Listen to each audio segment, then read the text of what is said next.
Selamat pagi jemaat yang dikasih dalam Tuhan. Selamat berjumpa kembali dalam acara Sapaan Gereja oleh Firman Tuhan. Mari kita masuk dalam doa sebelum kita berdoa. Bapa yang mengasihi kami bersyukur kepadamu Tuhan. Pagi ini Tuhan sudah bangunkan kami kembali dalam hidup yang sehat. Tuhan siapkan hati kami untuk mendengarkan firman-Mu. Tuhan berbicara kepada kami melalui hamba-Mu dan kuasa-Mu. Terima kasih banyak Tuhan. Dalam nama Tuhan Yesus kami bersyukur. Amin. Bapak Ibu saudara-saudari sekalian, pagi ini kita ingin belajar di tema kesetiaan pada Tuhan. 2 Korintus 11 ayat 3. Tetapi aku takut kalau pikiran kamu disesatkan dari kesetiaan kamu yang sejati kepada Kristus, sama seperti Hawa diperdayakan oleh ular itu dengan kelicikan. Saudara-saudara, dunia sedang pelan-pelan mengalihkan kita dari kesetiaan.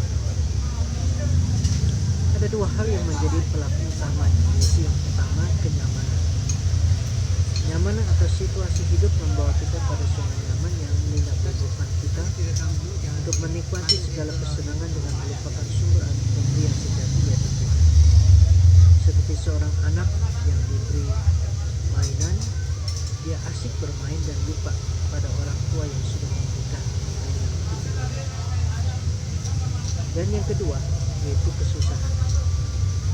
Kesusahan atau situasi hidup membawa kita pada kesibukan untuk mengatasi kesusahan dan kekuatan diri tanpa merasa perlu memohon pertolongan Tuhan. Seperti seorang anak pintar menghadapi mainannya yang rusak, dia berjuang sendiri tanpa merasa perlu untuk meminta pertolongan pada orang tua. Iblis yang berusaha menguasai dunia rupanya berhasil menguasai manusia. Khususnya banyak orang-orang Kristen juga tanpa terkecuali berhasil dikuasainya dengan cara mengalihkan kesetiaan pada Tuhan menjadi ketergantungan pada materi, kuasa, dan harta. Banyak orang-orang Kristen berpikir bahwa apa yang dimilikinya secara materi dapat memberi jaminan atau menjamin kenyamanan hidup dan keluarganya ke depan. Lalu bagaimana dengan Tuhan bagi orang-orang seperti itu? Tuhan hanya sebuah aksesoris atau kelengkapan atau pemadam kebakaran yang tidak diperlukan saat ini. Nanti saja pada waktu kita mengalami kesusahan atau persoalan hidup baru kita cari Tuhan. Tetapi dari pengalaman yang saya lihat, banyak orang Kristen yang hidup cuek atau tidak peduli atau asal-asalan dengan Tuhan. Waktu mereka mengalami kesusahan, justru mereka kecewa dan meninggalkan Tuhan. Karena ternyata bagi mereka Tuhan tidak menolong, malah dunia yang menolong mereka. Ini sebabnya Paulus mengatakan, tetapi aku takut kalau pikiran kamu disesatkan dari kesetiaan kamu yang sejati kepada Kristus, sama seperti Hawa diperdayakan oleh ular dengan kelicikan. Kasih ya. Saudara-saudara, iblis itu licik, penipu, dan pembohong.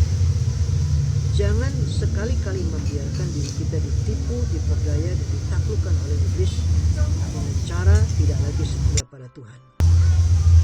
Kesetiaan pada Tuhan itu berarti kita memutuskan, menetapkan, dan berkomitmen untuk memilih Yesus sebagai satu-satunya pemimpin, penguasa, dan penentu dalam hidup kita. Tidak ada yang lain, hanya Dia saja. Kita akan selalu ikut, selalu dengar-dengaran, selalu patuh dan taat kepada Tuhan dengan sepenuh hati. Karena hanya kepada Dia saja kita menyerahkan diri kita. Kita akan selalu hanya memilih, menetapkan, dan melakukan yang Tuhan mau. Kita akan selalu berkata siap pada setiap perintah Tuhan. Artinya kita tunduk, kita berkata ya, dan kita akan taat untuk melakukan. Tidak ada kata nanti atau tidak, tetapi selalu yes. Saudara-saudara, kesetiaan kepada Tuhan akan membuat kita fokus dan konsentrasi untuk mendengar Tuhan. membuat kita firm, kokoh, teguh melakukan segala sesuatu asal yang Tuhan kehendaki.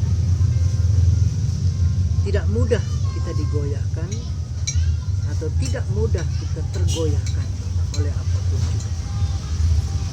Kesetiaan kita pada Tuhan akan menyebabkan kita merasakan pengalaman bagaimana kita mengalami kesetiaan Tuhan kepada diri kita, seperti yang dikatakan Paulus.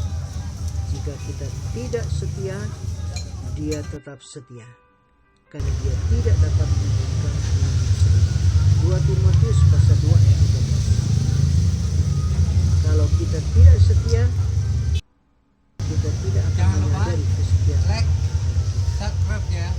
Sampai satu hari kita memutuskan untuk setia kepadanya, maka kita akan sungguh menikmati dan merasakan bahwa Dia sesungguhnya adalah Allah yang setia, yang tidak pernah meninggalkan kita sendirian.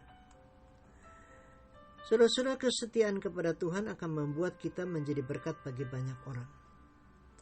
Harta yang Tuhan titipkan, kita pakai sebaik-baiknya untuk kepentingan diri, keluarga, dan orang lain. Kita akan jadi orang yang murah hati, mudah memberi, suka menolong orang atas dorongan dan hikmat dari Tuhan. Kita tidak akan mudah tertipu atau ditipu mulut manis manusia atau kepura-puraan atau kemunafikan dari orang-orang yang berusaha memperalat kebaikan kita atau mengangkat gengsi kita untuk memberi karena dipuji, diangkat dan disanjung manusia. Kesetiaan kita kepada Tuhan akan membuat Tuhan setia mendampingi, menjaga, memberi hikmat dan memberkati kita, supaya kita bisa menjadi berkat bagi siapapun di dalam kehidupan kita.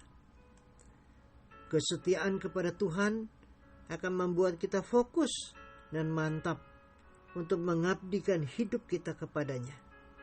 Kita tidak ragu untuk ikut Tuhan dan melakukan perintah Tuhan.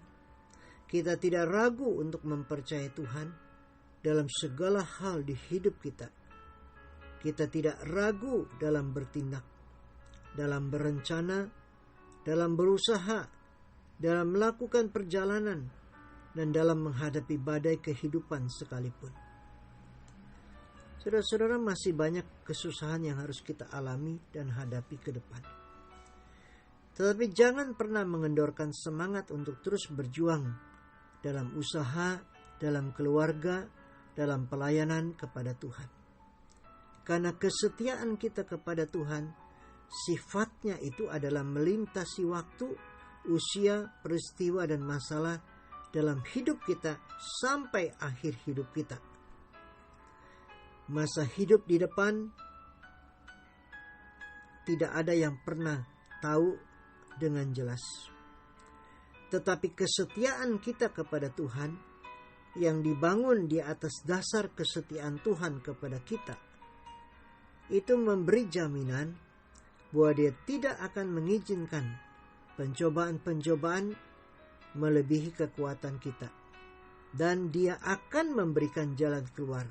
1 Korintus 10 ayat 13. Dia yang memanggil kita adalah setia dan akan menggenapi panggilannya sampai akhir hidup kita. 1 Tesalonika 5 ayat 24. Dan Tuhan kita adalah Tuhan yang setia. Dia akan menguatkan hati kita dan memelihara kita terhadap yang jahat. 2 Timotius pasal 3 ayat 3. Dan inilah jaminan yang kekal dari Tuhan yang setia. Bahkan dikatakan, Tuhan mengenal siapa kepunyaannya. 2 Timotius pasal 2 ayat 19. Saudara-saudara, mari kita mempercayakan seluruh kehidupan kita kepada Allah yang setia. Dengan cara setia kepadanya dalam ibadah, dalam penyembahan, dan dalam pelayanan kepadanya. Saudara, jangan takut untuk datang ke gereja mengikuti ibadah onsite. Percayakan hidup kita kepada Tuhan dan mulailah melayani Tuhan lagi di dalam gerejanya. Masuklah dalam komunitas care group, supaya bersama anak-anak Tuhan lainnya, kita bertumbuh dalam iman kepada Tuhan. Jangan tenggelam dalam kenyamanan atau sekalipun dalam kesusahan. Keluar dan hampiri Tuhan, untuk kita belajar setia kepada Tuhan. Dengarkan apa yang Tuhan mau engkau dan saya lakukan bagi kemuliaan-Nya, supaya hidup kita tidak terkurung dalam kenyamanan dunia atau sekalipun dalam kesusahan dunia. Genggam dan peganglah dengan erat kesetiaan kepada Tuhan. Utamakan Tuhan dalam hidup kita, dan lakukanlah yang Tuhan mau, supaya hidup kita fokus kepada Tuhan dan kehendak-Nya. Amin. Mari kita berdoa. Bapa yang dalam surga, kami bersyukur kepadamu Tuhan.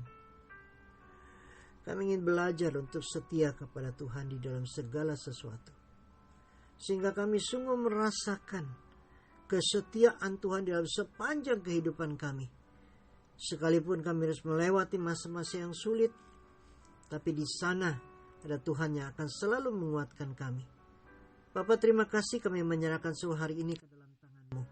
Kiranya Tuhan memberkati setiap kami untuk menjalani kehidupan yang lebih berkenan kepada Tuhan. Dalam nama Tuhan Yesus, amin.